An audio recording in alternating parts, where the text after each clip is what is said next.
Tiffany. I'm a registered dietitian and certified diabetes educator with Short Physicians Group, and I'm excited to be here with Healthy Eats today to share with you a message about breakfast. Breakfast is often touted as the most important meal of the day, but yet there's so much confusion about it. So today we're going to talk about why. Why is breakfast touted as the most important meal? What should we be eating for breakfast, and when? When should we be eating breakfast? So let's start off with the why. Breakfast is, as we know, breaking the fast. And one of the reasons why it's really important to eat breakfast is because our bodies are in alignment with the sun. It's called circadian rhythms. Why does this matter? Because when the sun is out, we actually have a higher thermic effect of food. And what does that mean? Thermic effect of food is actually how fast you burn calories. As the day goes on and when it gets darker at night, we don't burn calories as fast. It's a good tidbit to know. So we're designed to eat when the sun is out, and we're designed to eat to fuel the day. That being said, what we eat is really important too. So a lot of times we're just told eat breakfast, but what you eat really matters too. So we have some foods here to talk about the do's and the don'ts. So the do's are we want to eat things that are high in protein and fiber. And the reason for that is that protein and fiber both help us to stabilize our blood sugars. When we wake up in the morning, we have high cortisol levels, and we want to bring those down because we want to be balanced and have our blood sugar balanced throughout the day. And one of the ways to do that is to eat a high protein and high fiber breakfast. Another reason we want to eat a high protein, high fiber breakfast is because of a hormone called ghrelin. Ghrelin is released from the stomach lining, and its job is, as this hormone, its job is to tell us to eat. It makes us hungry. And one of the only ways for us to bring that hormone down and to make our hunger levels balance out is to eat a high protein, high fiber breakfast. Unfortunately, we've been told, and many Americans consume dessert for breakfast. So instead of going for something that's high in protein, fats, and fibers, we're eating things like cereal. Well, why wouldn't we? It says nourish, doesn't it? So we look at the carbohydrates and the sugars, and we end up eating about a teaspoon of sugar to 4 teaspoons of sugar in just our cereals. No protein to help us lower that hunger hormone, and very little fiber. So all of these foods that we see here, cereals, English muffins, I'm not one to say that they're bad, but they're really not supportive of having a healthy, stable blood sugar, of feeling full and satisfied and having energy throughout the day. Most of the time, what these things do is spike our blood sugars, send us on a roller coaster, make us feel hungry most of the day. And let's be honest, most of us want to lose weight or feel really comfortable with the weight that we're at, and these foods, processed foods, don't really support that either. So if you want to make a big change, I would suggest start with the first meal of the day. Eat a higher protein, high fiber breakfast, and it doesn't have to be something fancy. It could just be, half of an avocado, hard-boiled egg, some berries and nuts. Things that are whole foods are always going to be better for you than things that are processed.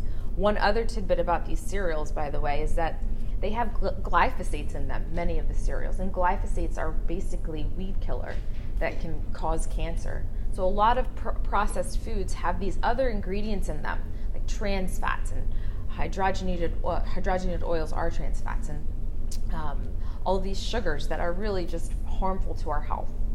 So we've covered the what. You want to eat a high protein, high fiber breakfast, less processed foods, less high sugar cereals, because they spike our blood sugar and these stabilize. We've got the why and we've got the what. We have a question? We do. We have a question from the audience. My kids like to eat Cocoa Puffs. Is it better to have them eat that than no breakfast at all? That's a really good question. I would explore whether or not those are your only two options. So is it true that Cocoa Puffs and skipping breakfast entirely are your two options? Could there be a third option? Maybe there is a piece of fruit that they like, or maybe they might like to have toast with peanut butter and a banana. Something that's a little bit more filling and that's whole foods, that's not going to cause them to have high blood sugars and actually low attention throughout the day. Thank you. Welcome. So lastly, let's talk about the when.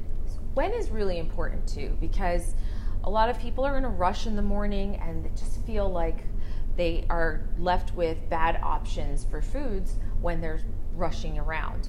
So when we should eat breakfast, this is really just dependent on you. I say that it's important to eat breakfast when you're not stressed. You don't want to be stressed when you're eating breakfast. So if you know you have a busy morning, plan ahead and have, something that's pretty easy to digest, like a protein shake or some berries or, the hard-boiled eggs, something that, you don't want to sit down and have this big omelet with cheese and all these things when you're in a fight or flight mode.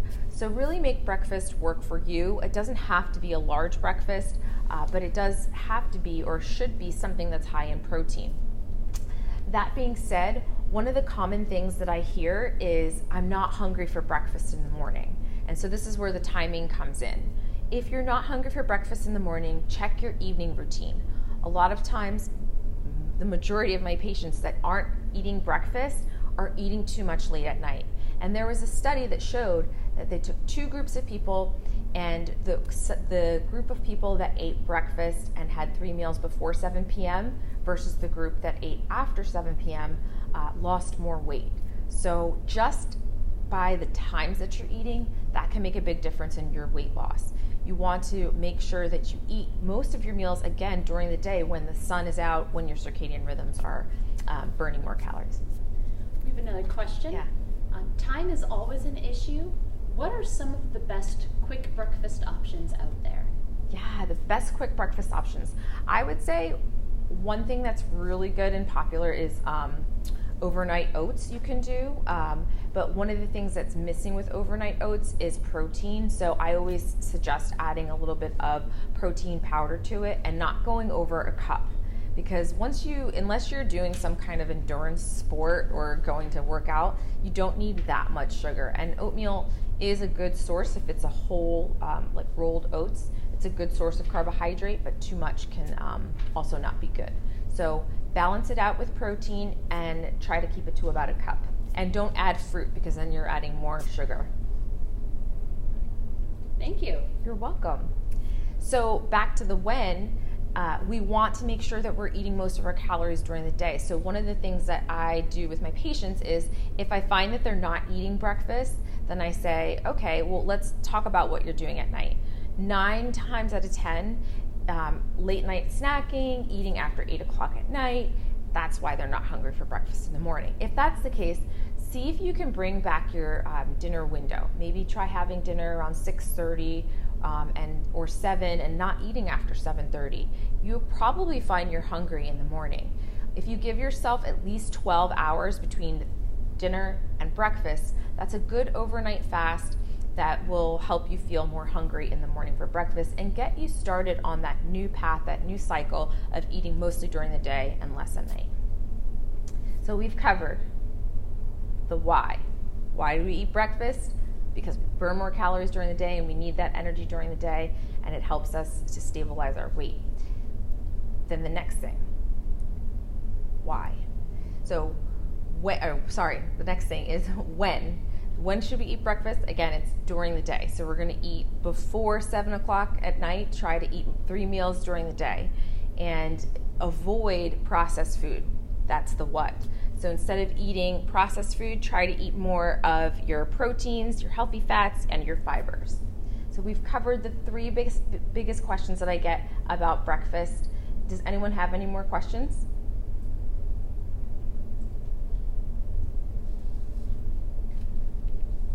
One last question. When you say protein powders, there's all of these flavored ones out there. Can you recommend what are the best type of protein powders to add to overnight oats? Yes, I really like a plant-based protein powder because it also has some vitamins and minerals in it. And the one that seems to be reasonably priced is called Vega, V-E-G-A, and that's a really good plant-based protein powder that's reasonably priced. There's other types like Organifi or Truvani or Shakeology. Those are all good ones as well, but they tend to be a little bit more expensive, so it's really just what fits your budget. But for me, the Vega works well, giving the vitamins, minerals, and the protein. Thank Thank you. You're welcome. And I would suggest mixing it with some unsweetened organic coconut milk or almond milk first before you put it in with the oats. Any other questions? All right.